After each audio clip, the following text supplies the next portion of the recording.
হরে কৃষ্ণ কৃষ্ণ কৃষ্ণ হরে হরে, হরে রাম রাম রাম হরে হরে।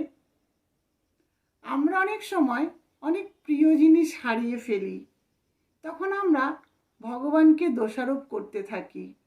তাই যারা কোনো প্রিয় জিনিসকে হারিয়ে ফেলেছেন বা কোনো প্রিয় মানুষকে হারিয়ে ফেলেছেন, ডিপ্রেশনে আছেন, তাদের জন্য এই ভিডিওটা।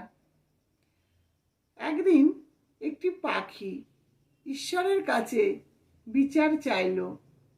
হে ঈশ্বর, তুমি আমাকে বলো, আমি এত কষ্ট করে বাসা বানালাম, আর তুমি কি করলে? ঝড় তুফান দিয়ে আমার বাসাটা উড়িয়ে দিলে, ভেঙে দিলে। কিন্তু কেন কেন এমন কাজ করলে তুমি?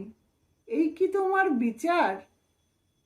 তো এই কথা শুনে ঈশ্বর পাখিটিকে বলল, তখন তুমি ঘুমিয়েছিলে আর তোমার বাসায় ঢুকেছিল একটি সাপ, আর আমি সেই মুহূর্তে কি করলাম?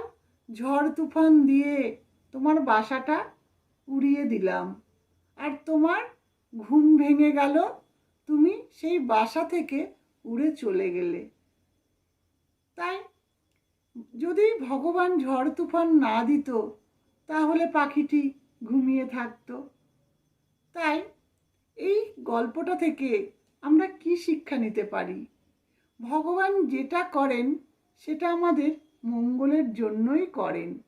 কারণ যদি ভগবান সেই মুহূর্তে সেই কাজটা না করত, তাহলে সেই পাখিটি আর প্রাণে বাঁচত না।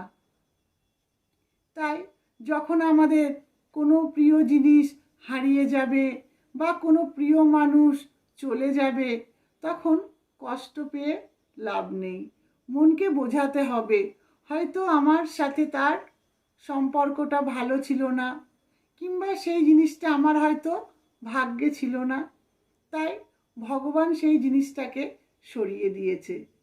কারণ ভগবান চান ভবিষ্যতে যেন সেই জিনিসটা আমার জীবনে ক্ষতি না করে। তাই সর্বদা আমাদের মনে রাখতে হবে, ভগবান যেটাই করুক না কেন, সেটা আমাদের মঙ্গলের জন্যই করেন। হরে কৃষ্ণ।